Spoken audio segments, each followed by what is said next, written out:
a massive welcome. This is the first time that we're doing this. So Smollan is known as a field sales and merchandising business, and we're really trying to change that. And we really think that we have a great opportunity to do that. And we're really excited for you to join us and you start seeing what we're doing. So there's some people that will be joining us online later, but you're the first that are doing this in person. What's really exciting is that the people that we have here today, I mean, truly we have people from around the world.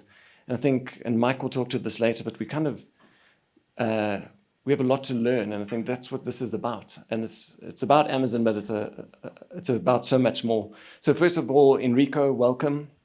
He's the founder and CEO of OmniShopper, which is an agency out of Italy that works pan-Europe on marketplaces as well as physical retail.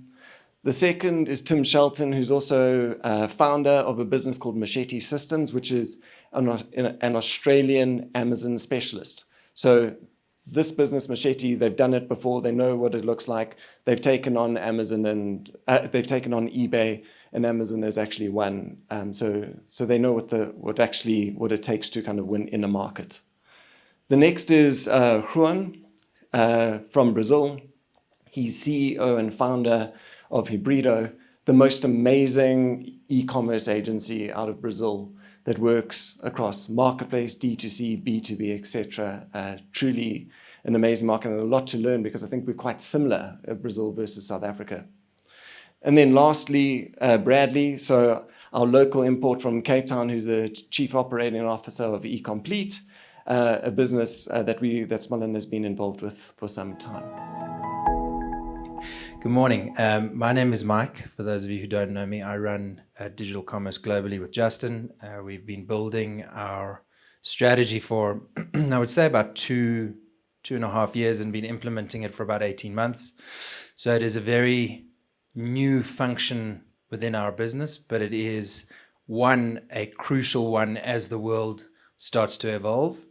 And two, one that we think that we have a tremendous amount of value to add as we start this journey. And so we spent the last week together with the businesses we've invested in around the world. There are 7 of them. They play in different spaces in the ecosystem of digital commerce, and I'll explain what that means in a second. But really, it's quite astonishing to see how fast this world moves, how fast it changes, and how fast it becomes something different overnight. Whereas if you think about physical retail, a supermarket hasn't changed since the early 70s. I mean, there's a lot of stuff that has changed within it, but by and large, it's self-service retail. So the question is, what is digital commerce, and why are we here today to talk about digital commerce and Amazon? If you think about the world as it was pretty simple. You would walk into a store, you would buy goods or services, you would pay for those in physical money, and you would leave. That's how the world used to be. Then what happened was we worked out that we could transact digitally, so credit cards or phones. We worked out that you could buy in a digital location, so on a website, whether that was a brand site like Nike.com, or whether that was a platform such as Amazon or Takealot in South Africa or Superbalist, etc. And then what happened is the world started to get much more complicated. So we had physical retail and then we had e-commerce, and that was kind of digestible. Then what started to happen is everything in the middle started to get blurred. So Instagram became a retailer, but also a media player. Amazon became one of the biggest media players overnight in the subject of retail media, which we're going to talk about in a second. But the definitions of these different things as we knew them in a physical world started to get very blurred and very muddled. And so what we came up with is this term, or we didn't come up with this term, but commerce became the term for all transaction of goods and services. And so commerce was the representation of physical, digital, and all the services around it. And so you have physical commerce or you have digital commerce. And digital commerce is what you would imagine is e-commerce purchasing, but then all of the services that are involved in making that happen. So it can be distribution, it can be retail media, it can be merchandising on site, it can be content creation or content syndication. There is a massive, as you very well know, payment gateways and payment mechanisms.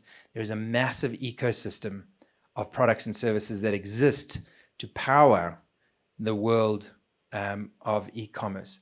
And very often, the e-commerce marketplace or site that is doing the selling actually doesn't make any money, but yet all of these businesses around are very strong, viable businesses across this ecosystem. So it's really a very symbiotic relationship as opposed to physical retail that's quite dominated by the retailer or the brand. So I hope that gives you a bit of a clearer picture of what is digital commerce. The reason we're here today is because Amazon is imminently launching in South Africa. They are extremely cagey about what they're going to launch. Is it going to be a formalization of their cross-border, which is already very big in South Africa?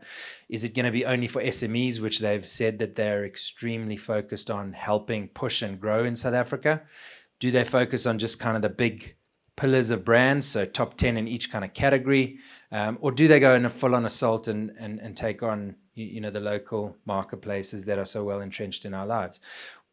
We're going to have to kind of wait and see. It is a very small team. They are starting in a small way, and they will start when they are ready, as they've said.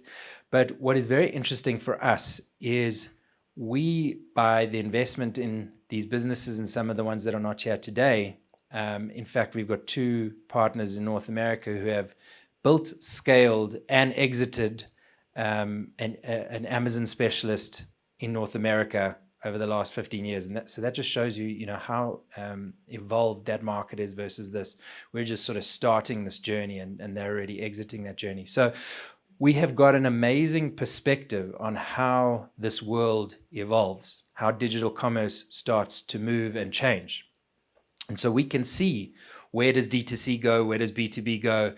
Where does Amazon and these marketplaces go? What is needed to win on these platforms? And what is needed to win in digital commerce? And I think that gives us, particularly in markets that are sort of in the early stages of their digital commerce journey, it gives us a real ability to help brands and retailers move faster and make less mistakes, because we've seen it in different places in the world and we're currently living it through a lot of these businesses around the world. So I hope you find today's session valuable. Please feel free to ask questions, feel free to share. The point of it is to share information and to share experience with these people that we have, fortunately, from around the world, physically here in person. I'm going to hand over to Enrico, who's going to talk about probably the second buzziest buzzword that exists across the world at the moment. Anybody care to guess what the buzziest buzzword is at the moment? Who was that? AI. Good job. Second buzziest is retail media. Oh, Taylor Swift. No, the Super Bowl's come and gone. Taylor Swift's insignificant again. God, she's probably watching. Retail media is a massive buzzword because all digital and physical retailers have realized that this actually isn't quite as simple as it was. They realized that this goes across all of their different channels, and it is a massive pile of money. And as soon as Amazon worked out that they could flick this into retail media, they became, as they said at the time, the most powerful media buyer in the world. And then Walmart did the same, and they apparently became the most powerful non. But this is a really profound thing to be able to unlock. Enrico is probably the only business I've ever seen in the world who has managed to sell omnichannel solutions and explain to a client that omnichannel actually should be at the forefront of what they're thinking, as opposed to physical and digital separately. He's got a tremendously impressive retail media business across Europe and across the world, and happy to have him here to talk on it.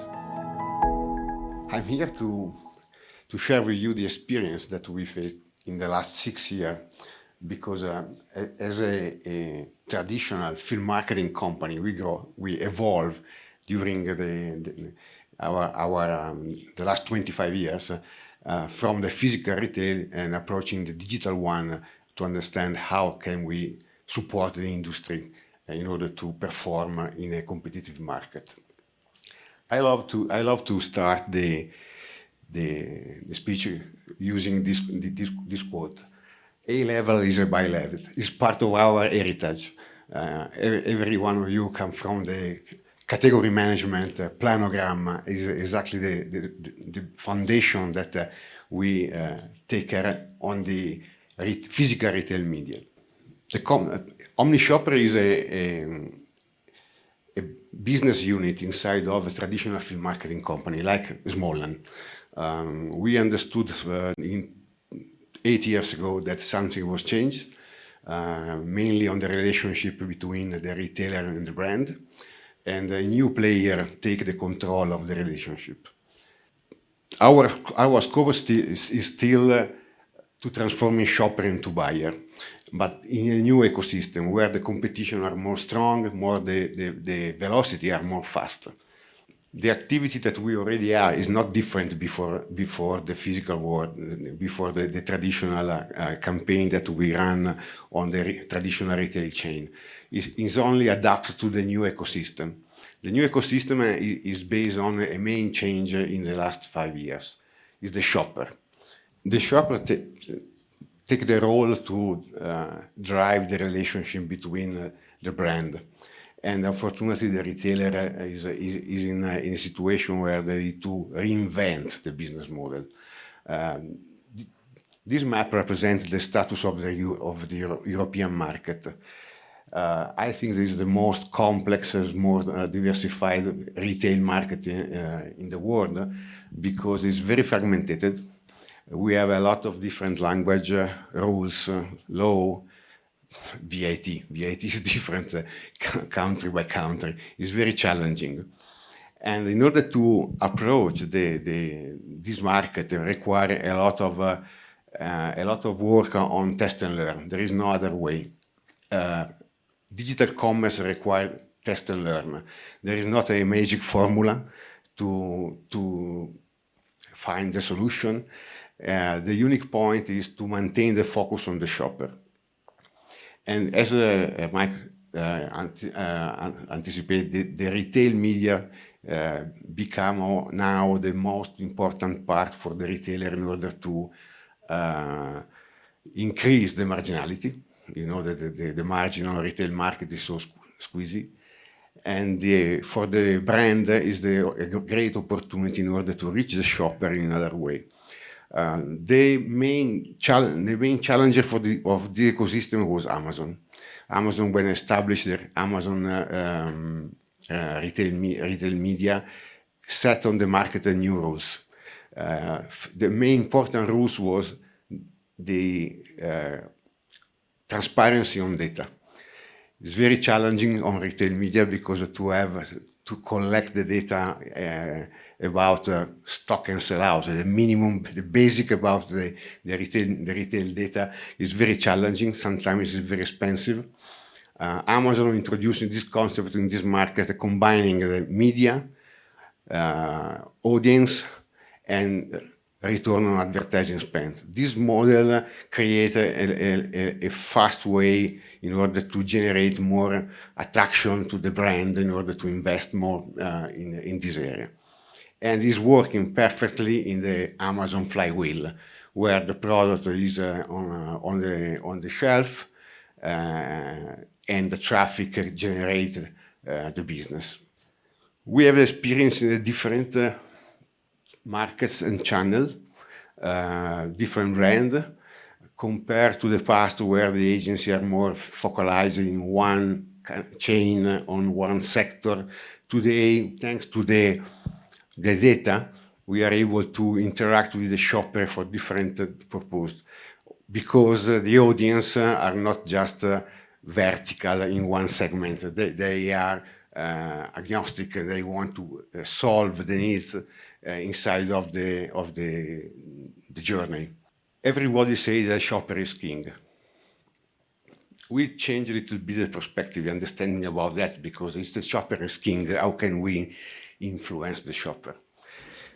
And we define different points. Queen as the one to make the difference, because the queen understands the king, because the queen enhances the king, media convince the king. All these points are the real part that are the main influencer inside of the relationship between the brand and the shopper. The formula of data, creativity, media, digital, and store is the formulas to are the main foundation in order to create a positive experience in the relationship between the brand and the shopper. All these points are quite common for everyone. The unique difference that in the traditional industry, these points are organized by silos. What we suggest is to combine together and try and find a way, organization by organization, to join force in order to arrive to the point, to understand the shopper, to reach the shopper, to convince the shopper, and to transform the shopper in a continuous shopper. The loyalty part is the most important KPI that we are following today on the retail media campaign management. There is no comment. Technical is the reality. Omni-channel today is a buzzword. Everyone is looking for how to approach, and it's not easy to understand. Again, test and learn is my main suggestion that we share with you, and what we do every day. The difference between the physical and the digital, that the digital team require weekly based learning process. Is a unique way to stay on top of the wave and follow the evolution. I select some miles for you from my list that the buzzword in the agency sometimes we collect in the last 5 years. Digital store and physical store sales don't influence each other. Who agree? They are strictly related together. Consider that in a mature market where the e-com is entered in the shopper journey, for 80% is the touch point that the shopper considers to approach the brand. If you come from the physical market, you remember the last mile. The last mile was a very short space between the shopper and the shelf. Today, the last mile is the digital. But the process that we follow every day using the data are clearly indicated that the relationship between the physical and the digital is so close and play a very critical role for different reasons.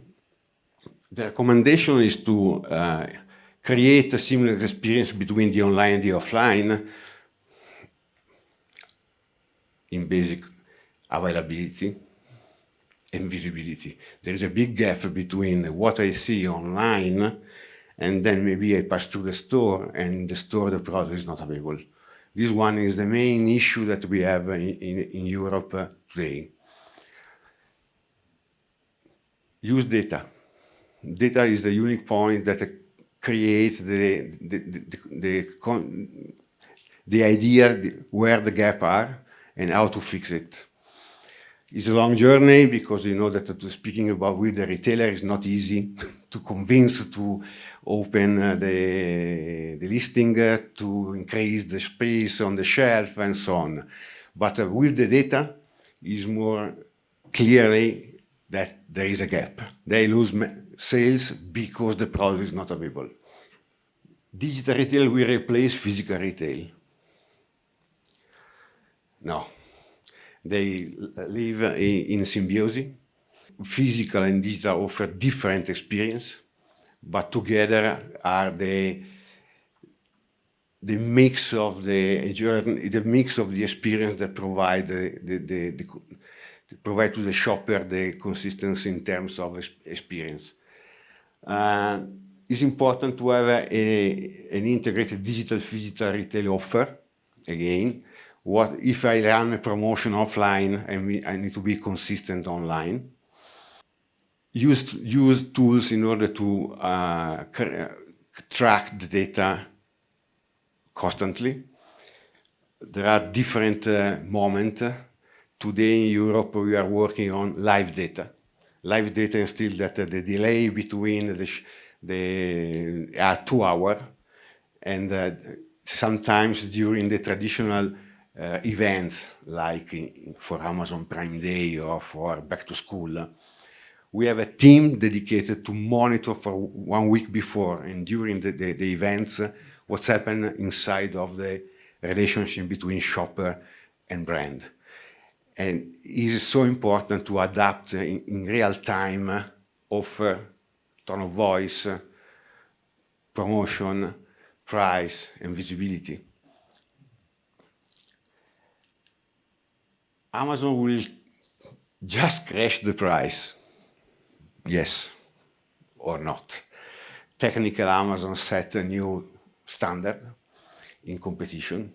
They track the offline in real time, have people on the field collecting the data like Nielsen, but in real time, and adapt the pricing in a very complex, dynamic way. Consider that price change by hour, by postal code, by profile, by demand is very complex. Again, tracking the data, analyze the data is a unique way to have the feeling of what's happened, what's about. It's impossible to do something right. It's fine, it's correct to have something to monitor, understand what is the gap, where is the gap, and try to fix. It's the unique way to react to a so fast ecosystem. I mean, digital commerce is only cannibalism of my traditional retail sales. No. They, again, are in an ecosystem. The driver is the shopper. They decide to buy online, offline, according to a various number of input needs. We need to learn how to manage together in order to maintain the seamless experience through the shopper journey. Digital shelf is just the same as the physical shelf. Yes and no, again, because in the physical world there are two main constants. Constant location, constant size. You can enlarge the store, the shelf. You can move the store. On digital, there is one constant size, the shopper. The shopper is the constant.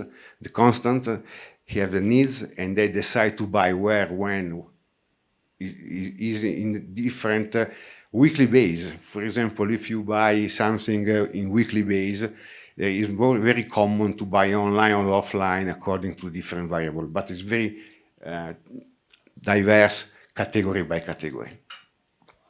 We run a business on toilet paper for a client, and toilet paper is a commodity, and we saw a very switch from offline to online for a lot of reasons, because there is no experience to buy toilet paper. The main priority is to have toilet paper at home. And it is curious to see on the data what's happened during the buying process. They buy toilet paper Monday morning because finished during the weekend. Maybe they want to maintain, or in other categories like biscuits. Again, browse during the morning because probably they have breakfast. And buy during the night because they are more common to buy buy in the morning through mobile and buy over 9 o'clock p.m. by PC because they are more confident to buy with a large screen than a small screen. It's super how to approach the omnichannel. I suggest 2 points. One is to try to see the ecosystem forking the glasses of the shopper, the brand, and the retailer. Is a unique way to understand what is the value. then map the shopper inside of the journey and understand what is relevant for the category and the moment during the journey, and which touch point create more brand awareness or conversion or loyalties. I give you just an example about the most traditional retail chain, the pharma. No one says that the pharma is evolving. No one thinks that we are open to buy something online for the pharma. In reality, prescription in Europe represent 40% of the market share online. This one is the map that we create approaching one client on supplements category. In 2021 or 2022, I don't remember exactly the moment. After the 1 year analyzing the data, we identify all these touch points relevant for the shopper. And the suggestion is to understand inside of this touch point which is most relevant for your brand and design a strategy and campaign fitting the real shopper needs. 3 points of difference. Be agnostic on the channel, be shopper-centric, and maintain the focus on transaction. I put the transaction-driven points because when we mix media and retail, there is a lot of conversation inside of the industry because in a lot of company, media are under the marketing and conversion are under the sales. And you know how much discussion will become based on the trade budget or marketing budget. I know, it's a journey. The suggestion is sit down together, understand what is the main solution to reach the target, and combine the solution, the offer to the shopper, and reach the shopper in the correct way. Is my suggestion for you. Work together with physical and digital, work together with media, marketing, trade marketing, shopper marketing, account manager, because it's the unique way to maintain the focus on the shopper and balance the friction between the retail online and the offline, because Amazon finally will disrupt the retail. Thank you. Put a timer on so I'm not terribly over late. So a couple of things to address. First off, yes, I missed the memo. White shoes were required. I'm the only one not wearing them today out of all the presenters. I don't know what happened there. So, and the other thing I need to address, obviously, is I'm Australian. We have to talk about the rugby. We're shit. Okay, fine. We're done with it. That's it. But yeah, well done to you guys. Hopefully look forward to reversing those fortunes. So my name's Tim Shelton. Together with Rob, we head up Machete Systems out of Australia. We're very honoured to be invited here to talk to you today because we've just lived the Amazon launch journey. We're literally at the sort of the tail end of their launch phase, and they're now in their consolidation phase. It's incredibly impressive. It's something that we feel we can share a lot with you. What do you need to know? What's coming down your way? What are some of the things you're going to be looking out for? So I've got a few slides together. It's a bit like saying, how's Australia going to resume its rugby dominance? It's a big project, so we can't cover it in 20 minutes, but we're going to try. So we're going to run through this quickly. But keep your questions in mind because we've got some time at the end to delve into some of these details. So obviously, who's worried about Amazon? Anyone concerned in the room in any way about Amazon, or is it just, it's not going to do anything? Doing a show of hands, are anyone worried about Amazon, or you're all fine? So a few people, okay. In Australia, it was when they launched, it was massive, huge retail coverage, media coverage, in the news. They're going to disrupt, retail's dead in Australia, Amazon's going to, didn't happen, of course, to Enrico's point. But they do receive a lot of widespread coverage, and they will be talked about a lot by your clients, by your distribution channel, by your end consumers, and by your retail partners. It will come up a lot. I lived in America for a while, and if Amazon wasn't mentioned 4 times per hour in general conversation, then it was amazing. So, yeah, it's going to come up a lot, but we're here to tell you that it's more opportunity than threat. Right? If you engage with Amazon, to Enrico's point earlier, and by the way, we want to be Enrico when we grow up. He's been doing this for 15 years. It's fantastic. So we've been going about 5 years in Australia. If you engage, it's a huge opportunity because it doesn't cannibalize your other channels. It enables you to protect your brand online, and it gives you incredible power to reach new consumers that you couldn't dream of before because it was just illogical. So massive opportunity. But you can't put your head in the sand, and you can't ignore Amazon because they will be here and they will do their thing whether you participate or not. So publicly, I wanted to start with something controversial. Publicly, Amazon, they talk about the fact that they're customer-centric. They talk about the fact that they support minority businesses, small business. They love the planet. They love their staff. They're the world's most happy place to work, or they're trying to be. Bit of negative press about that, but and they care about the future of humanity, and Jeff Bezos has spent $10 billion of his own money on things like that. So yeah, he's putting some money where his mouth is, but it's not true, okay? The thing that really all that matters and drives Amazon is 2 things, right? And this is how they've designed their systems, their staff, their company, their logistics. Everything about Amazon is about 2 things and 2 things only. And if you take away nothing else from my presentation, take away these 2 things. It's about range and it's about price. They're the only 2 things that drive the algorithm. They want everything in the world scannable on Amazon for the cheapest possible price. That's what they want. So there's no point fighting it. Let's get on board. Let's control that pricing. Let's control that range narrative. Let's make sure our brands are in front of this wave, because if you don't, I always like to say to my clients, either you do Amazon or they will do you.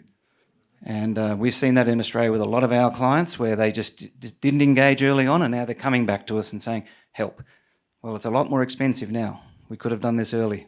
And so that's probably another key message for you guys is act early, get out in front of it. Yeah, the traffic will be small. It won't be impressive. The sales won't be impressive. Neither were they in Australia. 2018, 2019, it was a wasteland. And we were talking to brands and saying, hey, you need to get ahead of this. We'd been in America, we'd been in Europe, and we could see what was coming. COVID definitely changed the dynamic, as it did for everybody. But yeah, now it's a huge land grab, and if you weren't early, you're behind. So get in early. Great book if you want to read about what makes Amazon tick and give yourself some competitive advantage. Read this, The Everything Store by Brad Stone. He's actually now got a sequel, which I'm reading at the moment, which is great. But basically it details the Amazon philosophy. What do? So they do a couple of things. They firstly want to get range. So what they'll do is they'll come into this country and they will invite everybody and anybody to come on Amazon. They want the biggest range possible because it's part of this thing, and Enrico touched on it, called the flywheel. Range drives traffic and price drives more traffic. And then that brings more brands, which drives more traffic, which drives more brands, which drives price, which drives more traffic. So Bezos famously sketched his flywheel on a napkin one day, and it's become sort of like a pin-up thing in Amazon and all their head offices. But effectively, they want you on Amazon. They will come to you and they will invite you onto Amazon. They'll do anything they can to get you there, which is great. So don't ignore them, engage. And they want you to increase your value to the consumer. You don't necessarily have to be the cheapest. And in fact, one of the good things with engaging with Amazon is that you can control that narrative and maintain your brand value rather than just a race to the bottom. Brands that didn't engage, they're in this free-for-all now. It's a complete 38 resellers on their brand, all competing on one thing and one thing only, price. Yeah, get out ahead of that. Make sure that doesn't happen to you. So the algorithm is totally programmed to look at these 2 things. What's the range and what's the price advantages?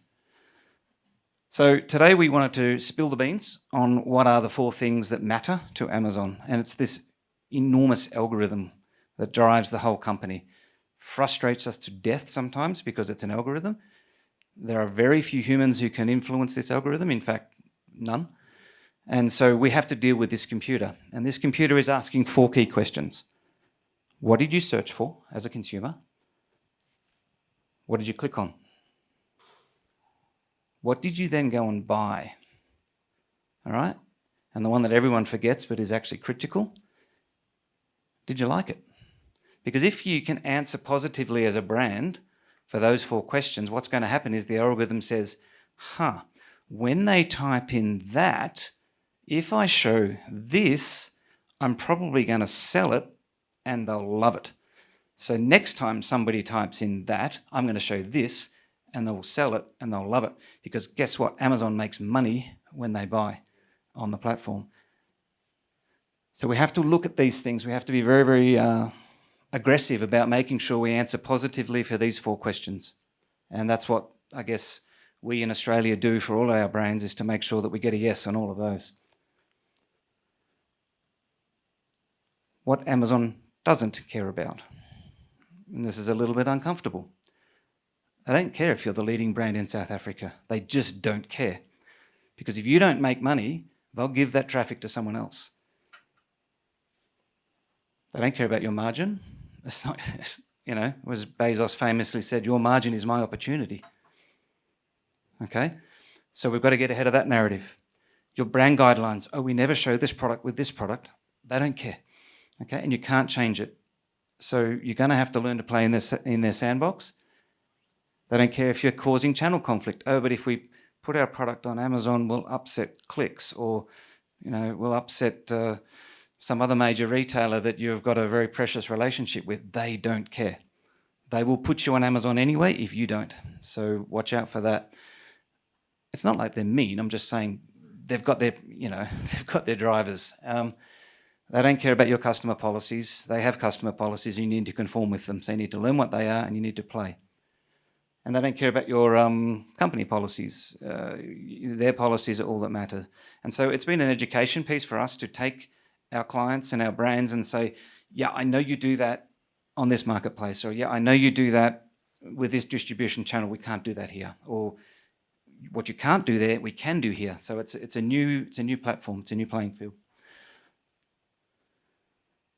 So a couple of getting into the weeds a little bit, so bear with me. They've got 2 main business models. They're not the only business models. There are others, but let's just talk about these 2 as a starter.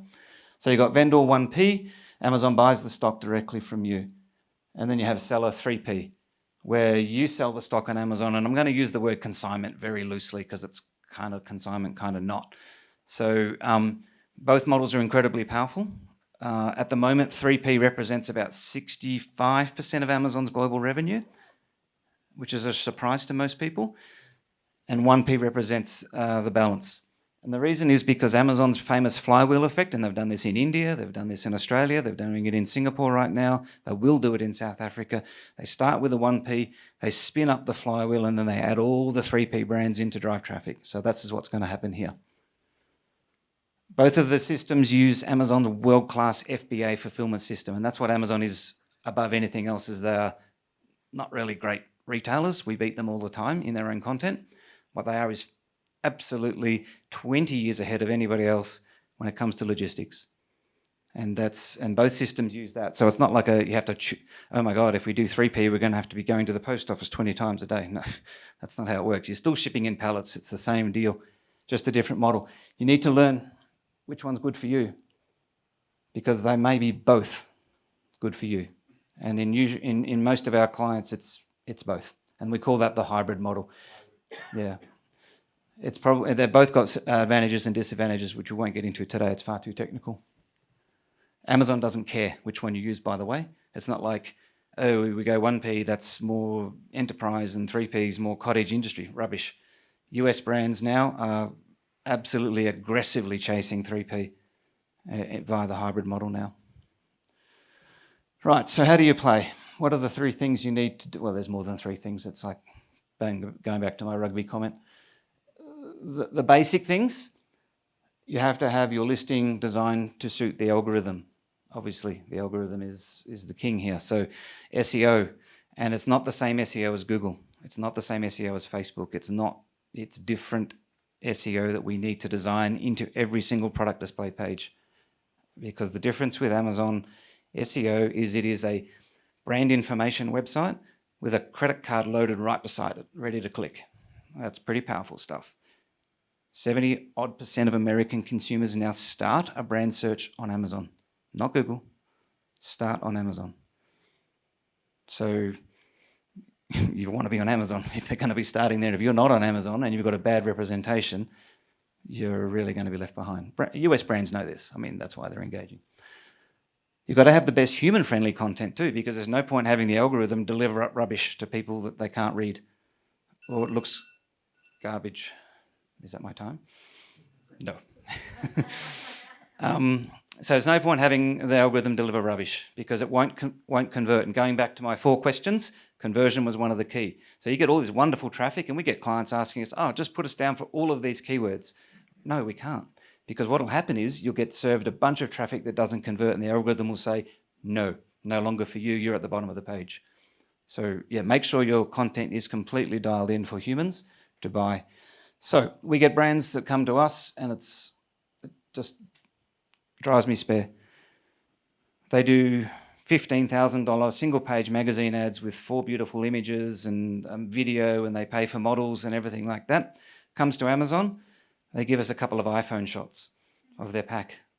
No, it's got to be really good. It's got to be, you've got about 0.3 of a second to drive that customer click.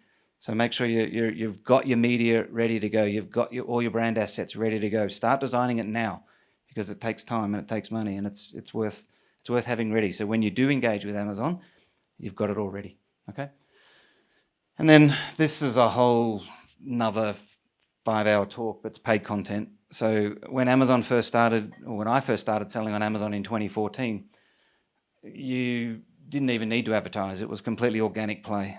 So it was all about keywords and click, and we used to stuff every keyword in there and just, people didn't even read it, they just clicked like crazy.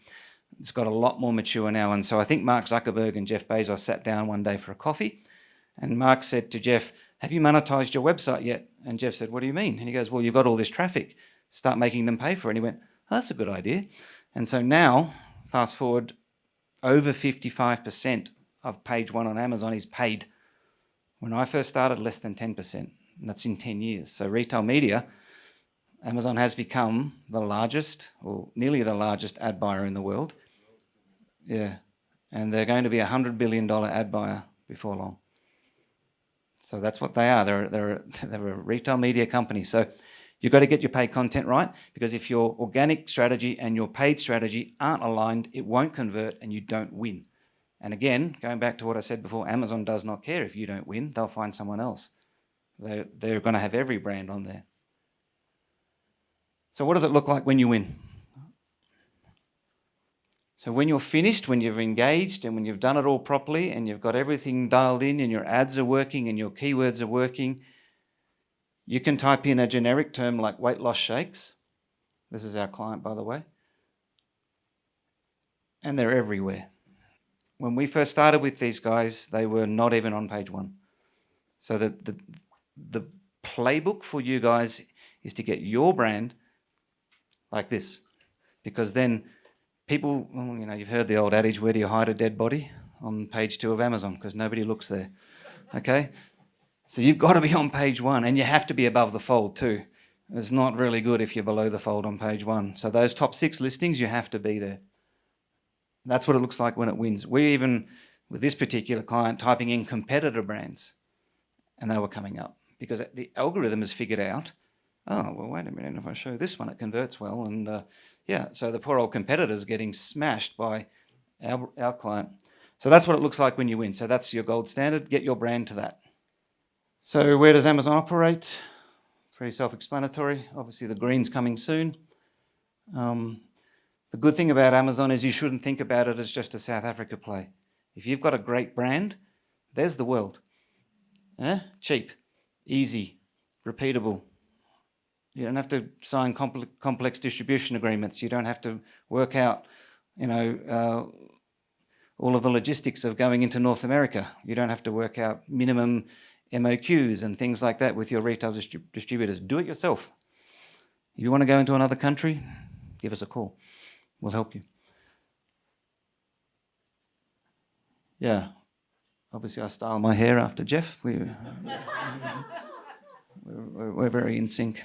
So, yeah, And he's a very bombastic and very vocal CEO, and he's driven this company very hard. But all he really wants to do is be the world's most consumer-centric company, because he realizes the consumer drives the whole flywheel. The more traffic he gets, the more brand power he has, the more retail media he can sell, the more spaceships he can launch. You know, it's very much about going back to the consumer and saying, okay, how do I make you buy online? Great. Nice to meet you, everyone. It's been a pleasure to talk with you, to be here and spend more time talking a bit about some pieces of what we are building, what we are delivering for our clients in Brazil and around the world. So our focus here is to talk much more about B2B commerce, what we are delivering, what's the difference between direct consumer is our best experience in the last 15 years.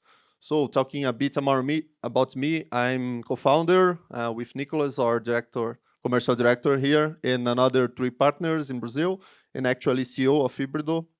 I'm also a professor for some postgraduate programs in e-commerce and digital marketing. Have the opportunity to be awarded as e-commerce professional of the year in Brazil and a recognized student of the Alibaba Netpreneur program in China. In my spare time, I take care of the cocktails for the family and friends parties. I'm a football supporter and dad of Romeo, is a 1.5 baby right now. I know cocktails and baby don't make much sense in the same phrase, but okay, we are trying. Talking a bit about Hibrido, we are helping these global brands and local leaders to win through digital commerce. So we have different clients in different categories like grocery, electro, fashion, suppliers, especially chemicals like the German BASF and American Dow Chemicals. And what we are delivering for them is especially new revenue channels. So not just direct consumer, but also B2B, business to employees, marketplace, digital shelf, and something like that. With our 70 experts in different type of skills, including tech skills, paid media, CRM, UX, and all of that. And we are partnered with Adobe Commerce. Vitex is a leading platform in South America. Google and Meta top partner. What we are talking a bit today in the next 15 minutes is what we have seen in the last 15 years on digital maturity for these brands, some data, some details about the trends on B2B and what the big brands, the top leaders are doing right now, or actual framework or something like a flywheel to help them win through these challenges, and some key learnings to help you give the first steps on that journey. When we talk with these different type of brands in different categories, we usually realize these 3 different waves. Brands usually starts with a marketing guy looking for lead generation or store locator, creating the website, improving the connections with the target, the online audience, and talks much more about 2 focused vision, starting to capture some data, and starting with a small piece in a shared team, especially on marketing departments, okay? When we move on, they start to look to improve their channel with much more channel-focused visions and strategy, starting with their own direct consumer websites or starting with their presence on marketplaces. And it's a time for integrate different data sources and have this IT team connected with the marketing, and at some point they start to have some dedicated people on this department and sales areas on the company.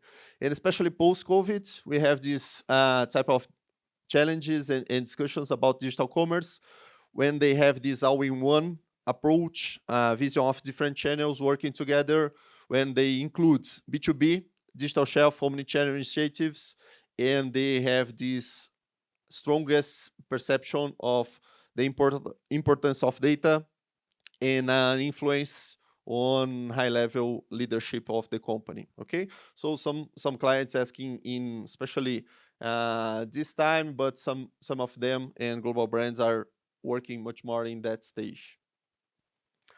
So some print screens to show more about this. Lead generation, very helpful. We have a lot of different tools to help brands leverage on this scenario, fulfill the sales team to reach out to new clients and new prospects. The first step is on creating their own website page or web store on Amazon or another marketplace or direct-to-consumer store. And right now, especially what we have building in the last few years is about B2B e-commerce when we get connected to the core of the business. So direct consumer usually work with 3 to 5% of the entire revenue of the company, and B2B work with the core, with the 90%, 95%. So we can generate a higher impact on this initiative. When we talk about these global CPG leaders, they are already sharing in their results. Very good penetration between 8 to 15%. It talks about their B2C initiatives, B2B or D2C efforts, and most of them are looking for 25 to 30% in the next few years. So when these leaders are coming, are investing, for sure the followers will follow. So it's a massive opportunity to every brand explore and understand the opportunities in that side. Sharing a bit more about some highlights stats. Why this is coming so hard, why this is a huge opportunity for all of you. Because the consumer is changing their mindsets. The consumer is looking for the seamless experience, because we are buying from Amazon, from another online stores as a physical person, and for sure in network, buyers is already looking, 2 of 3, already looking for remote interactions than presential one, especially when they look for ordering or reordering. When a sales rep don't need to add value, don't need to have this type of presential connection, make much more sense to have these remote interactions, talking by WhatsApp, and ordering directly by websites or finding in B2C or B2B marketplaces also. So accordingly, McKinsey in this year, e-commerce is the most effective B2B sales channel with 3 to 35% of respondent sales. So especially post-pandemic, it's a huge opportunity to every brand being aware. And for sure, as I said, not just for their own website, on B2B e-commerce, on B2B marketplace, but also for their marketplace initiatives external. Some big numbers here. What we have been doing the last 10 years in direct consumer, like growing 10 to 15, 12%, is what we are looking for B2B in the next 10 years. So B2B commerce moved 6 trillion in 21, and the expectation is continues to grow 19% per year to 2030. Okay. So 70% is for this year. The expectation of sales will be generated digitally. And the most fastest growing digital sales channel is B2B marketplace, growing 100% from 22 to 23. Okay, when we talk about B2B marketplace, we usually look for this ecosystem or this workflow when brands use their distributor or wholesaler to be something like fulfillment partner. Okay, so they included the distributor in the chain of the sale and offer to new retailers or to the same retailers to reach new audience and to generate more recurring orders. So we are talking about this model as a B2B marketplace, and we already had this B2B pure e-commerce when the brand sells directly to marketplace or directly to retailers. Okay. So what we are looking for is this all-in-one approach to help brands to succeed to win in digital commerce. And giving more details about what we are helping these brands to do that, especially in this first step, creating this e-commerce platform, especially working with to avoid any channel attrition. So to create a first step, the brands help a customer unattended or served directly by brands. So the key focus here on the start is recurrency order and conversion rate optimization. So there's a lot of efforts on head map, on conversion rate optimization techniques, UX design, to guarantee we have a frictionless journey features. We replicate the shipping methods, the payment rules, the pricing rules, the shared catalog, and the entire specific rules of each company to a seamless experience on the digital. Okay, so they usually takes 3 to 9 months to get secure, to get strong at this stage and move forward to the enablement phase, when we start to this digitization of active customer base. So right now we work much closer with the sales force and especially with sales rep training. So we got some 1 to 2 leaders in sales rep, share with them the benefits of the channel, the opportunity of the channel, training them, and use them to help the entire sales chain. So the main important thing here is use a lot of these different channels like WhatsApp, email, SMS, push notification, and all of that to guarantee we find the right person, the right company in the right moments to activate them in an online channel. So the focus here is on customer base activation, a percentage. Some of our clients have 5 to 10% of their actual customer base activated. Some of them already reached more than 50%. So when we move on in our recurrency orders, looking for the average order, conversion rates, and these base activated, we have excellent moments to move forward and focusing on market share growing. So just in that phase, we work with Google Ads, Meta Ads, and LinkedIn Ads, and a lot of different tools. Just in that moment, we start to recruiting new sales reps, recruiting new distributors, recruiting new clients, and using these online digital marketing strategies to grow the presence of the company. When we get this flywheel working well, we can offer a very strong opportunity to grow, to get margins, and to scale around the country or around new regions.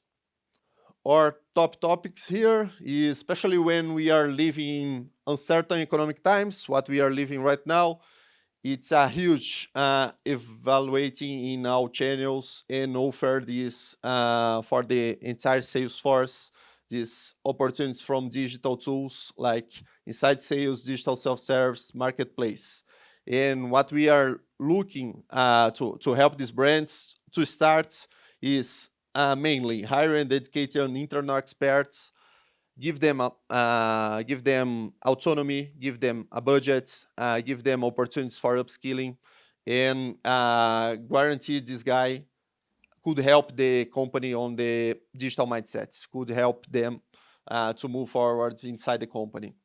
Focusing on integrations and data intelligence, as our friends already said, and work intensively on adoption. This is especially the hard part. When you got this involvement, when you avoid this conflict between channels, you increase much more your opportunity to win in that initiative. Talking quickly about some of our business cases, we have this marketplace working with BASF, a German brand, working with agriculture markets. Right now, agriculture represents more than 30% of Brazilian GDP. So it's a massive market and very well digitalized, mature digitally. So we offer this marketplace for them. And there is very different type of offline payment methods for them. Each order represents more than $1 million. So there is a great opportunity to have a benchmark with them. Another one is Kimberly-Clark Professional. They are already connected with some of the key distributors in the region. So the distributors are serving as a fulfillment partner. So when the distributor don't have presence, for sure, the brand could deliver to the clients. And they mainly are looking for small retailers to offer this type of channel. Okay, so this is not an initiative for key accounts. This is not an initiative for the best clients for each distributor. This is especially an excellent opportunity for reach the small retailers to help them to buy from the brands. Another one, we have Dow Chemicals with the Dymo Marketplace. The very interesting thing here, Dymo is also selling different brands inside their marketplace because distributors have different brands, for sure. They sell for different brands, and Dymo allows them to put these other brands inside their marketplace. So get some commission in each sale. So it's a good opportunity to take care of their clients and being connected with the trends. And also Grupo Petrópolis is a large and leader Brazilian brewery. They have an app to reach these small retailers and use this entire CRM initiatives to guarantee they have the actual customer base, digitalized. So it's been a great moment for them in Brazil right now. Okay, Nicholas and I am very happy to know a bit more about our pain points, our challenges, your challenges at your business, and help you move forward in B2B initiative. Okay, thank you so much. Muito obrigado. I'm here to talk a little bit about eComplete, why we're unique in the South African market or African market, and where else we play. So what's quite key is we enable great brands to win in e-commerce now. Why win and why great brands? Because of brands like New Balance, brands like Pick n Pay Clothing locally. They're well known in the market, and that's why we work directly with, obviously, big brands. A little bit about eComplete's history. It started with an SEO first business, ROI Media, which then turned into a full-service media agency over various different services, which then we pivoted into eComplete, which eComplete is a full-service end-to-end agency that manages everything from click to delivery, spanning over 12 different services. And then we joined forces with Smollan. Just a little bit about the team. In the middle, there's Alan. He's the CEO and founder. Unfortunately, he's having surgery today, so I've taken over today. Atomic Habits. I don't know if anybody's read it, but it's all about marginal incremental gains. And this is the way that we look at e-commerce, specifically with the product that I'm going to be speaking about. Why choose the EPS? So the EPS was born as an internal tool. It was called the Grader initially. And why we came up with this product was initially we had brands that weren't achieving their revenue targets, and there was multiple different reasons, either that they weren't full service with eComplete, either that SEO was handled by another agency, paid media was with another agency, and we ran the website as an example. So we went out to build why these brands are not generating the revenue that they should be, which I'll get into a success story just now. So the EPS, if you can picture a flywheel or a wagon wheel, which I'll get into now, is looking at e-commerce holistically over all the different verticals, and functions of an e-commerce store to pinpoint where e-commerce is going wrong. If you can imagine e-commerce, it's a journey, it's not a straight line, and there's no silver bullet. The wagon wheel analogy. So Alan talks about a lot of analogies, and this particular analogy is the wagon wheel. So if one of your spokes are out in e-commerce, and as an example, your checkout, your e-commerce can fail. And there's multiple points of failure in e-commerce. Why is eComplete unique? So as I said, this product was built as an internal tool initially, which we're now running independent audits on big retailers locally and globally. And this is why we are unique. Now, if you look at e-commerce with the wagon wheel, there's different functions. There's the brand in the market, there's digital marketing, it's your platform, choosing the right platform, making sure that your customer experience is great, reporting and tracking from a data and analytics point of view, UX and design, and obviously functionality. Now, there's obviously multiple points of failure that can happen within e-commerce, and this audit looks over 356 line items and about 9 or 12 different sectors.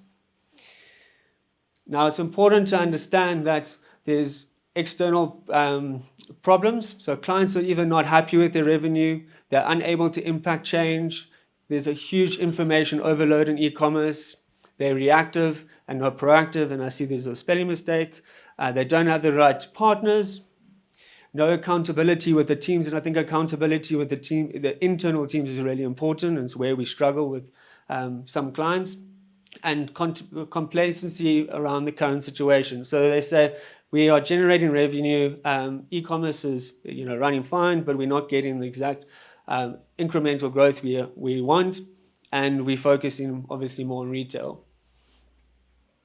The benefits to the EPS is fast-track revenue and success, implement right solutions, coach the client, and I think that's very important, is coaching the client through the e-commerce journey, deliver a working blueprint. So speaking about the blueprint is, we've got a blueprint to obviously e-commerce success, and that spans over the EPS tool as well as a template to either launch clients that are starting new in the market or existing brands that want to re-platform.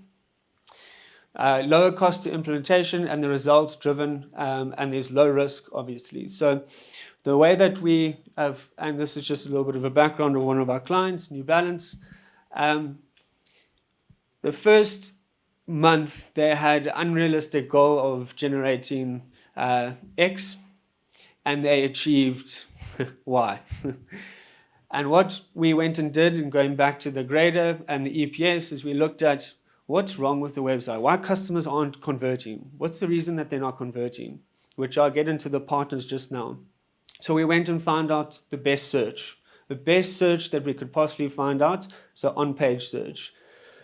We went and looked at the checkout experience, the partners that the client has from a payment processing point of view. Is the payment portal integrated into checkout? How many clicks is it to get to checkout? What is the merchandising strategy like? Are they on running promotion, etc.? So we pinpointed a whole lot of areas of concern, which we then obviously fixed, which we get to equilibrium over here, that you can see they are generating revenue and incremental revenue month on month. Here's another example that existing client of ours that we ran the EPS on, and we implemented, and I'll get into how we implement obviously the EPS, is there were a couple points of areas that we changed on the site. And obviously merchandising, we changed their checkout experience. Their checkout conversion rate went up by 250% by just changing it from two-step checkout to one-step checkout with additional payment gateways, etc. What you can see now, they used to be a 250,000 rand business online, and now they're 2.5 million constantly. Current pain points in e-commerce. And the buzzword is AI and tech, obviously. Integration, cart abandonment. It's actually quite interesting how many brands don't have cart abandonment. Payment processing, conversion rate. In our world, conversion rate is the holy grail. We solve some of these problems with the EPS. So we can streamline your operations and logistics. We can optimize your mobile approach on e-commerce. We can speed up your website, etc., etc. How we solve your problems is we run an audit on your online ecosystem. And once we've run an online audit of your ecosystem, which I will present just now, is you can receive a dedicated coach. Now, why the word coach? Coach is important. Coach is somebody that if you play soccer or any team sports, a coach is vital to execute a strategy. Now, this coach will assist you either on your journey with implementation with the existing partners, or eComplete provides an end-to-end solution that can go and implement the strategy. What's very important here is we take an up-to-date score every single year to show, obviously, the progress. What's important around the EPS and why we utilize it on our clients internally, and it's a go-to-market product, is it's over 356 different elements across 19 pillars.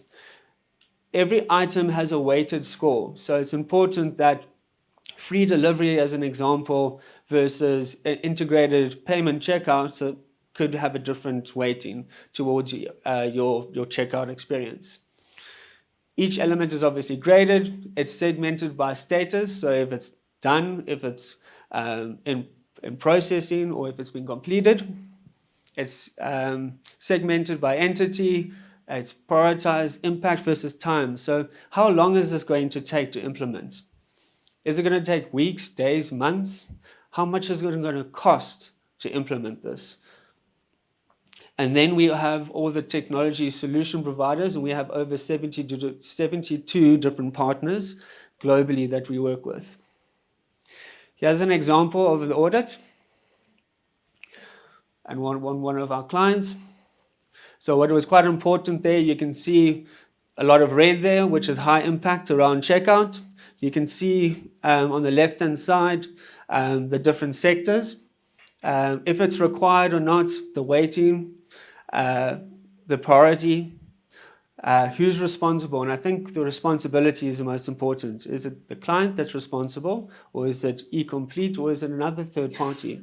As an example, to increase conversion rate at checkout, you might want to add a buy now, pay later option at checkout. That might sit with the client or a third party, then only it might come to eComplete to implement. This is the wagon wheel, and this is done on actually a very big retailer locally, a very large group. And what we did is we obviously went out to score their entire e-commerce business. And you can quickly see that it's not perfect. And there's areas of concern, especially around checkout, social media, inventory and order management, user experience, and their website search. Just as a note, website search is your best converting tool on the website. One in three customers use search and on-site search. Here's an example of the sector scoring, which we break it down into a report of 140 pages that the client will get. But this is just a snapshot of it. So showing you where you scored from a checkout process, metrics, customer retention, all the different sectors that we measure you on. Features to improve. You can see there that this client only had one delivery option, so they scored negatively. A lot of these are obviously easier to fix, but the most important thing here is that within e-commerce, there's multiple different things that are going wrong, or points of failures that can be going wrong. And this is a guide to show you and show you from a strategy point of view and what to focus on from a high impact and high reward point of view. Here's an example again. is eComplete versus the client. So the top here you can see on the left hand side is all the items that eComplete can start on immediately, how long it might take, versus what the client could be responsible for. We need them to approve free delivery as an example, or provide a finance facility. So some of the partners that we work with globally, you can see the platforms, hosting, security, extension providers, couriers, reporting, system integrations, etc. Thanks to everybody who presented. We're going to do a small Q&A session. Who's brave enough to come and join me? I'm joking, there's no bravery. You're just forced to do it.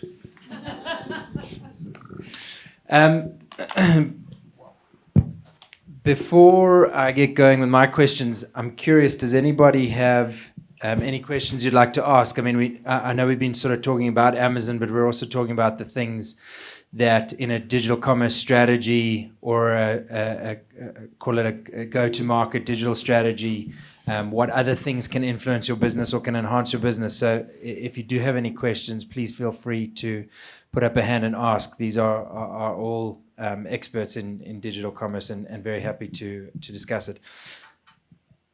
I'll let you think for a minute. Maybe let me start with the Aussies. You know Amazon probably the most intimately. I would think of most businesses. The question is, and I know you discussed it quite a lot, are they extremely different to other, let's forget only digital retailers, let's think about all retailers. Are they very different? And if they're very different, why? And what does that mean for a brand who is trying to work on Amazon? Thanks, Mike. So I'll start with another question, and that is, why did Amazon start in Australia with 0 and just 6 years later the #1 website in Australia for shopping? And I think if you can answer that question, it kind of goes to your question, which is, yeah, they are a bit different. And one of the key differences with Amazon is that it's not just a digital shelf, it's so much more than that. It is a fulfillment network. It is a retail media company. It's a traffic generator. It's a product research tool. It's not just a brand.com website, hope your customers find it. So these guys are delivering 200, 300 million visits per month, to Australia. It's all sitting there, traffic ready to go. But then they take that traffic and they deliver to customers under this Prime program that's just, you've got no idea. So in a couple of key statistics, like Amazon has now become confirmed the #1 website in Australia for shopping. In 58 countries around the world, they are the #1 website with a global reach of 1.6, 1.7 billion people. And the #1 media buyer in the world, and 25% of Australian households have now joined the Prime program. So that's an incredible penetration for a new market that really, we're pretty already well established digitally. So yeah, they've come to play. They will do the same here. And the difference is they are logistically backing up what they promise online. And that is something that is incredibly powerful, and that's what makes them different. Thanks. I think very seldom have we seen I don't like to call them a retailer because, as you say, there's so much more. But imagine, for those of you who deal with physical retailers in this country, imagine that every component of that retail network they were building themselves and giving to you to operate better on that platform. That's how impressive they are. Plus the fact that they've got Prime, etc., etc. Enrico, from your experience, I think Europe is a much more evolved world in terms of digital commerce. Yeah, Amazon is not. It is this bright shiny star, but it's not the only bright shiny star. There are a lot of competitors. There's a lot of D2C. There's a lot of retailer.com. Do you think that Amazon is going to completely disrupt this market, or do you think that it just becomes another ingredient in the mix? I try to think that Amazon provide a reason to change for the retail market. The retail stores for years manage the business in the same way. There is not any type of significant involvement. involvement. In Europe, Amazon play a very big role, is an important role for destination, but is not the main e-com where buy product according to in each countries. Why? Because in some countries, retailers are more strong than other countries. I'll give you an example. In UK, the main omni-channel player is Tesco. The second one is Sainsbury, then Asda, Ocado, a poor player, and finally Amazon. In Italy, Amazon is the number one. In Germany, for some categories, is the number one. French is totally different again because the retail infrastructure is different. And these differences create some safe area for some retailers, like in Italy, for example, no one investing to challenge Amazon, but accelerate a lot in UK because the big retailer are incentivized to perform, to change, to introduce new revenue stream like retail media is a big wave in the last 2 years in Europe. But is technically don't disrupt. They motivate the retail chain to improve. And as a follow-up, if the retail chain doesn't improve, it dies. Yes? Not every way. Yes. There are, excluding where the retailer is so, I don't know in South Africa how is the retail chain organized. But for example, in UK where retailers are so concentrated, where big player still are relevant, retail resists. Other countries where retailer is so not well organized, traditional, very sometimes mentally obsolete. The main challenge that we face in some countries is the mentality. When mentality doesn't change, they stay in the status quo, they pretend to be exactly the same as already does for years, they change. They are in trouble. Yeah. Brad, obviously the introduction of, I mean, we've got marketplaces, we've got strong marketplaces. The introduction of a global marketplace player starts to affect what people do with their total digital commerce strategy. How does Amazon, if at all, change where brands should be focusing their energy, efforts, etc.? Should it be a huge wave that washes over and should be the primary focus, or does it just become part of the overall strategy? So I think it's quite interesting from a brand perspective and running marketplace on existing take-a-lots, moving over to Amazon and playing on both markets. I think from a brand's perspective, the management of that, the integrations and the automation of the brands of the different marketplaces, and obviously from there, the management of it, because marketplace traditionally in South Africa, especially over take-a-lot, is pretty painful. I don't know if anybody runs on take-a-lot, but it is pretty painful. I think Amazon will solve a lot of those problems. So I hope that answers your question. Yeah, thanks. Rhuan, I know Brazil marketplace is big, but not Amazon, or not at all. How does marketplace affect a brand's focus around D2C specifically and B2B? How can they use those as weapons against marketplace? Because we've seen what Tim was saying, what Amazon's going to do to the margin. They don't care. You know, they're the gorilla in the room. How does D2C and B2B play a defensive role here? Great. Same behavior in Brazil. We don't have Amazon leadering right now. We have Mercado Libre, is a huge one there. So they have a huge coverage in terms of warehouses around Brazil. So as you know, Brazil have continental size, and the opportunity to have the products in my home in just same day or next day makes a big impact and makes a huge success for Mercado Libre. But for sure, there is easy ways to explore this opportunity for marketplace, but the channel that I will choose need to be connected to the key strategy of the company. There is a lot of opportunities. Okay, we can start D2C, we can start B2B, we can start on marketplace, we can start on different channels, but just to roll out and try, it's not the best way. How can we leverage and how can we help as a digital commerce professional our company to find the best results? Depends a lot of what who will lead this initiative internally. Like when we have some marketing department leading, is natural we have more focus on awareness, on coverage of product mix.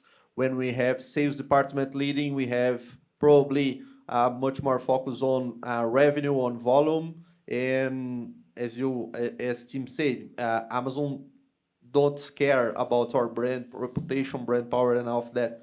So when IT leads, for sure, we have an excellent platform. We have a perfect journey, but we need traffic. We need to offer. Just rollouts and e-commerce don't bring any orders. We need to move on to connect the strategy, to connect the peers inside the company, and to guarantee this online store, this channel, will connect it to the strategy of the core of the company. So it's make much more sense to a brand evolve in that scenario. Super, thanks.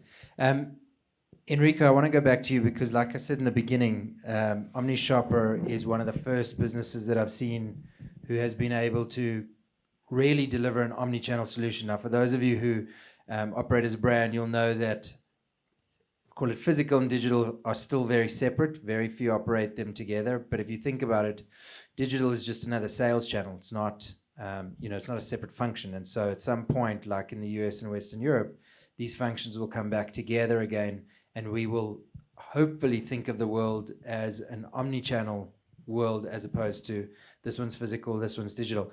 My question is, how can we help brands as people who have physical and digital weaponry, service offerings, capabilities? How can we help the brand put these worlds together? Because the shopper is frustrated by the separation of these two worlds. Yeah, it's a good question. It's still an open question in Europe. We have a good opportunity to support a brand because we are in the middle between marketing and sales. We born between the marketing, in the intersection of marketing and sales. If you maintain the focus on shopper, as a professional, we need to invest a lot on 2 points. Shopper, understand the shopper needs and data. We are able to support the brand understanding which is the best way, because there is not one way. There are different ways according to different variables. Remember that the shopper doesn't buy online for price. The main strange point is they buy online for availability and convenience, not price.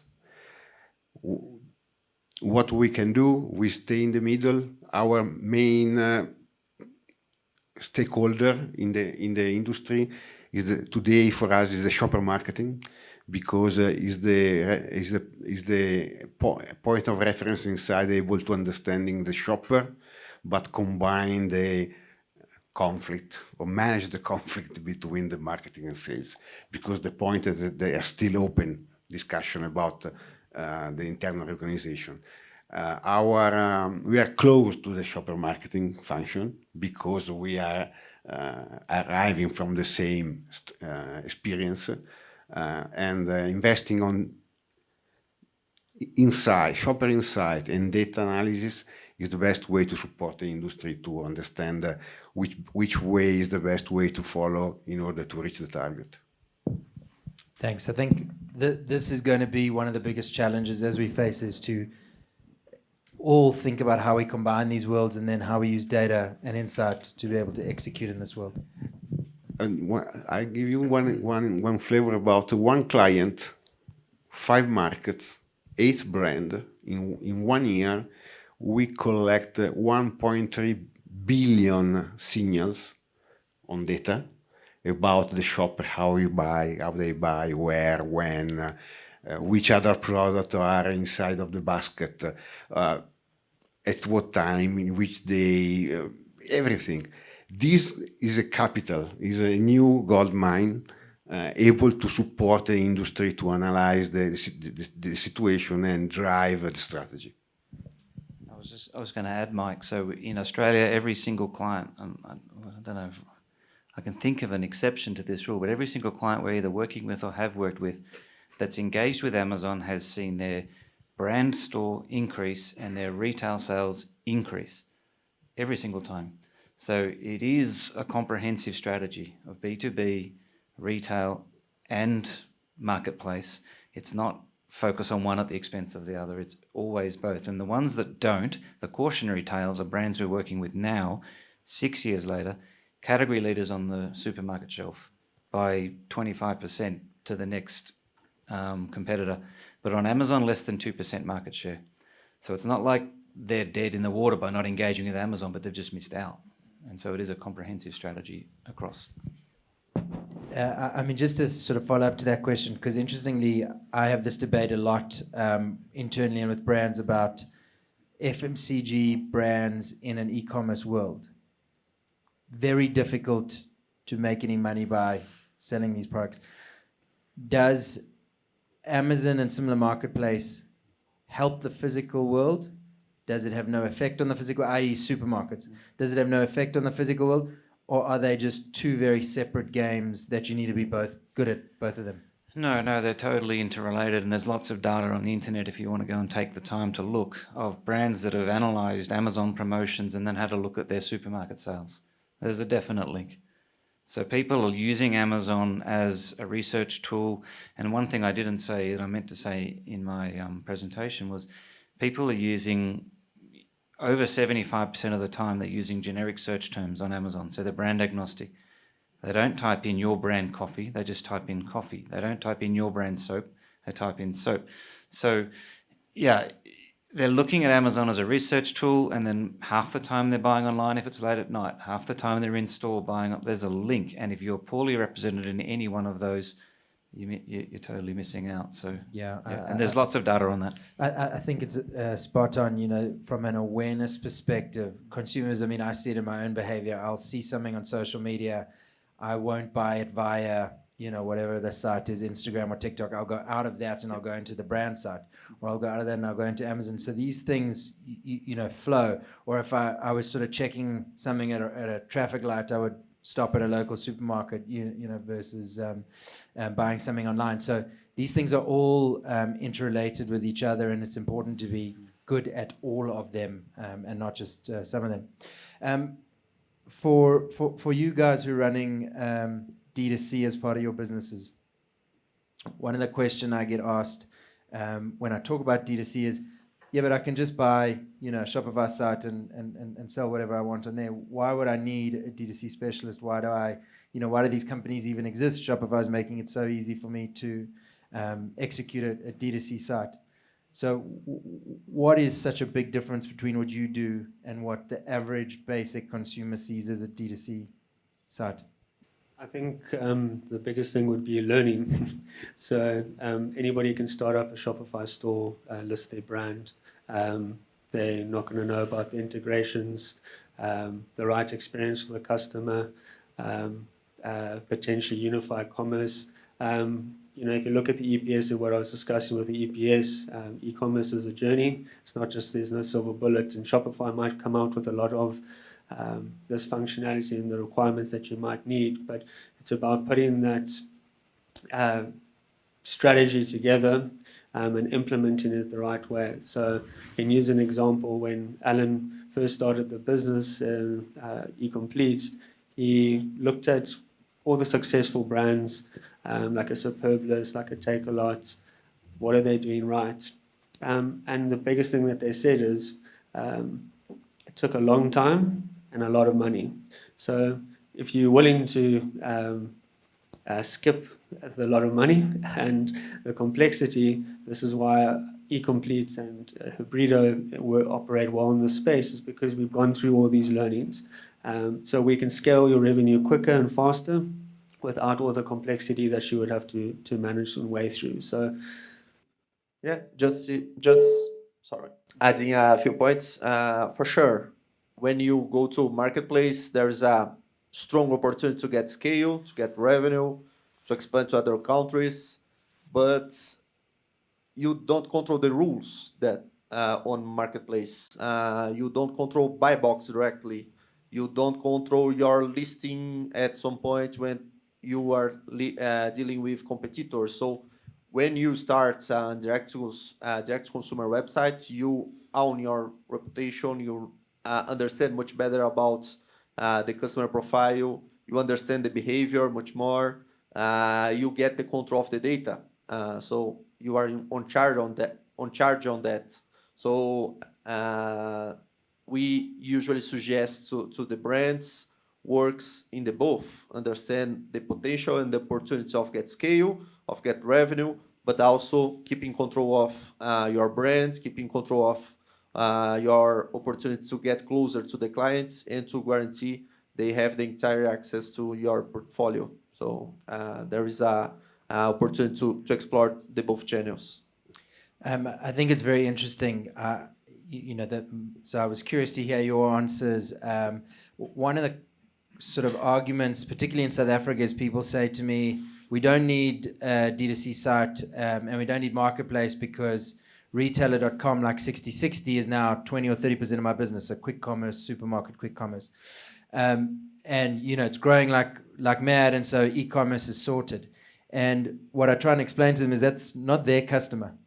That's the retailer's customer. And anytime the retailer wants to change the rules, similar to Amazon, they can, because that's their customer. Whereas in D2C, you're in control of the customer, you're in control of the data, and you're in control of the experience that that customer has with your brand, and it is your customer. So I think, for those of you who do operate on quick commerce like 60/60 or ASAP or Woolies, it is a wonderful, wonderful business, but you are at the mercy of the retailer and not control of your own destiny. Who do you guys think is doing D2C well, very well in the world? Can be client of yours, can be somebody else, can be South Africa, can be global, can be Brazil. Who's doing a great job of D2C? Yeah, we have seen Electrolux and Samsung as a huge on that. They are creating their own retail media platforms to offer for other players to sell on that, and they are very mature on direct consumer strategies and also in these other initiatives like marketplace and B2B. So there is a very good benchmark to explore. Electrolux around the world, and also Motorola and Samsung is very good players. So I think this one is quite interesting. I think the brands that are playing well in the space locally are the brands that have this omni-channel unified commerce, brands that utilizing the framework like a Shopify Plus, Shopify point of sale. Those are the brands that are excelling in the market. Some of them could be named like Vans as an example. That's I think from a strategic approach, being able to have a single view of the customer, single loyalty program, understanding more data around the client, the customer. Like one of our clients, as a Baby City, part of Discount Group, they do this very well. Also, they're able to sell out of the stores, and they've got a single inventory source that you can manage and return, and they make the life quite easy for the customer. So I think that understanding of the omni-channel unified commerce and making it life much easier for the customer is the brands that are winning right now. Just adding another point here, the one ensure we have when our brand creates online presence and direct consumer web store is someone will call the sales director. Someone will argue, okay, you can't do that. You can't have your online presence. You can't fight with me in these online environments. And what we need to have is, first, a very transparent commercial policies. Okay, we are not joining the D2C to fight with prices, to discuss about promotions. We are joining in to explore opportunities to make our brands leverage, to connect with the clients, to help you to sell more, and to get you involved in your development. So when we have this first step very well aligned and bring the high leadership, the sales director, the CEO of the company, when they add them to this initiative to share the opportunities, it's much more easier to explore and to learn and to evaluate this safe to fail mindset, this innovative mindset, and of that to get progress and move forward to these initiatives. Thank you. Tim, second last question. What 3 things should brands and those who work with brands be excited about with Amazon starting here? What 3 things should they be terrified of? Yeah, it's a good question. So my CEO is here at the moment, so if I say this, I may be unemployed tomorrow, so anyone's got jobs going. But no, the thing that you should be doing is engaging with Amazon now, and the gold standard that you should be looking at is internally improving your capabilities. You need to learn how this marketplace works. It will happen with or without you. So if you can find an Amazon expert to come work for you internally, go ahead and do that. Second option, get an expert on board. Do not try and do this yourself. Kids, don't try this at home. You'll get hurt, okay? And so the things to be excited about is new channel opening up. All of a sudden you're going to reach, millions, tens of millions, hundreds of millions of new customers that you can't currently reach for a very, very low barrier to entry. That's exciting. New channel. It won't hurt you in other areas. That's exciting because you will improve your brand store page. You will improve your retail sales. Everything about your company will improve thanks to Amazon if you engage. And I guess, the other exciting thing is, I just think it's incredibly fun to build your brand on Amazon and see it fly and protect your brand and lock it up and really own that new channel. And so that's, I guess, the positive side. On the negative side, you definitely need to be watching these guys because if you don't engage, they will find someone who's selling you and all of a sudden you're going to be all over Amazon in a way that you don't control. Rhuan talked about promotions. One of the key conflicts we have at the moment is Amazon will run promotions to spoil your other promotions if you're not in control of this. So all of a sudden you've done an exclusive retail partnership with Clicks and you've got a 2-week deal going and blah, blah, blah. And Amazon goes, nah, we'll fix that. And so they'll just come in over the top of you and totally ruin those things. So, but you can fight against that and position yourself so that doesn't happen. So make sure you control that destiny. So pricing's an issue. They will push your pricing as low as they possibly can. There's ways to engage and make sure that that's in your control. Promotions. And I guess the thing to be afraid of is if you don't engage, your competitors will engage and they will have a great time of it and you'll one day work out that you missed it. And so that's a scary cautionary tale. Just ask Nike how not engaging with Amazon worked out for them. I've met with a team who's rolling out Amazon here, and like I said, they are very cagey to speak about it, to give any details about it. In fact, in 3 or 4 meetings, the only piece of information that I've managed to get out of them is that you need to start enrolling now or a couple of months ago. So if you are a brand, go onto the site, you can enroll. These guys can help you with the setup and just get into the line, because when the ride starts to open, it's quite difficult to catch the roller coaster. So the only thing they have said to me is tell all your brands and as many brands that you deal with, go get on the site, go register on the site, make sure that you're ready, because when we get going, it's going to be very quick and it's going to be very fast. So that's the only advice I would give. Just one last, one little interesting facet that happened in Australia is when the catalogue's not full. So let's say a particular brand has 500 SKUs and they only engage with 100 SKUs. The other 400 SKUs, if they're sold on any Amazon marketplace around the world, they'll appear in Australia. So they'll do the same here. So they'll fill your catalogue with listings from Australia and from the USA. So if you're part of a global enterprise brand, you're going to be on sale on Amazon whether you locally engage or not. That happened a lot. Last question, Enrico. Retail media has not hit the full wave in South Africa yet. It's sort of, we can see it in the distance, and we hear a lot about it online. What is the beginning for somebody who is part of a brand to get on top of this thing that's called retail media? What are the first few steps they take to make sure they're well positioned to kind of access retail media in the best way possible while it's still becoming more sophisticated? Use the touch point while the shopper is TikTok or chat, any type of touch point. The point is that today is so dynamic that if you want to reach the shopper, you need to follow the shopper and capitalize the information that you collect during this mapping and use the touch point to engage the shopper and support the buying process with a consistent experience across the channel. Amazon will start probably advertising in a couple of years because the process is exactly the same in every country. They open the market, set the catalog, create the FAQ. Finally, they open the market with the basic retail media advertising real estate, and then enlarge.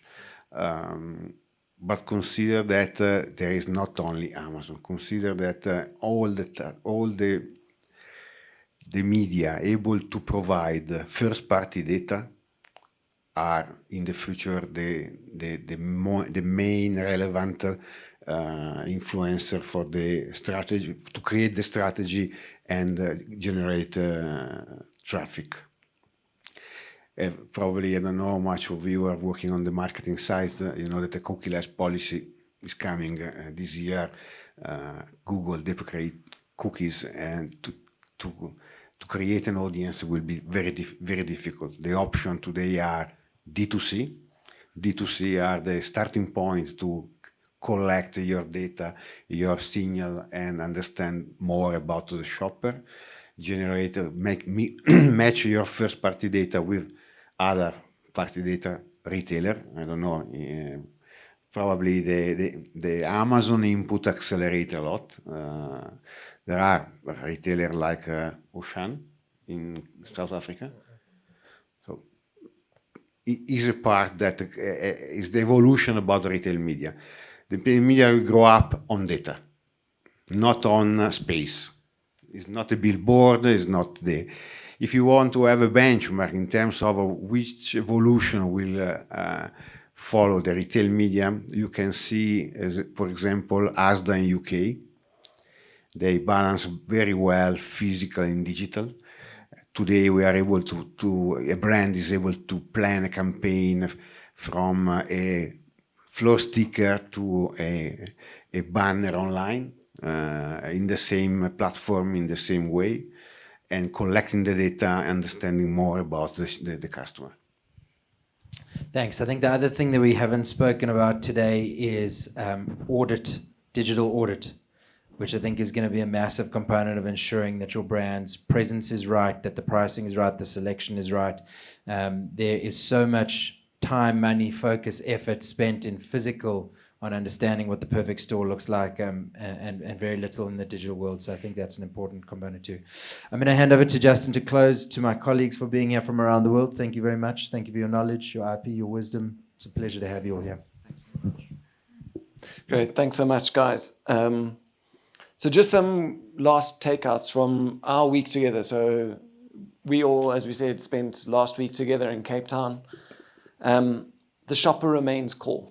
I think a couple of, like, is shopper marketing dead? Was it like a hype and then drop? No, the shopper's back. The shopper's like number one. It's just evolved. Okay. The other next thing is it needs to be core to your strategy. So guys, if you think it's hard for you, imagine the Smollan 90 years business, which is field sales and merchandising, what it's been for us to go on this journey. But we're going at it, and we're going at it full tilt. But what we do know is that we need to partner with people who know what they're doing in this space. And that's why we're trying to curate kind of the best in class to do this. They're not necessarily always the biggest, but we know that they're best in class and they're aligned to the way that we operate and the values that we believe in. And then the last thing, we know what the future holds, not just for South Africa, but for Africa. So you have the future, like 10 years. We know how it's all going to go out, because we've seen what's happened in the States. We've seen what's happened in Oz. Brazil's probably more closely aligned, but I think right now their digital commerce penetration is like 20-30% of sales go through there. So we know what the future holds. So we should actually be able to get it right. And in 5 years' time, we shouldn't be like, oh, what happened? How did we get there? And our brand's not number one. The thing about digital commerce, and especially with marketplaces, is that, again, no one cares about your brand. Doesn't matter if you're Coca-Cola, whoever gets the job done right on that platform will win. It doesn't matter who you are. And that's great. It's great for the shopper and it's great for the customer. So I think for us, we support brands. And I think what we need to do is that we need to learn everything that, we'll take all of the learnings that we have and leverage that so that we can help brands and businesses, retailers kind of do the best job possible. So lastly, thank you so much. Thank you to all of our partners for coming up here. To everyone who joined, we greatly appreciate it. Thank you so much for joining us.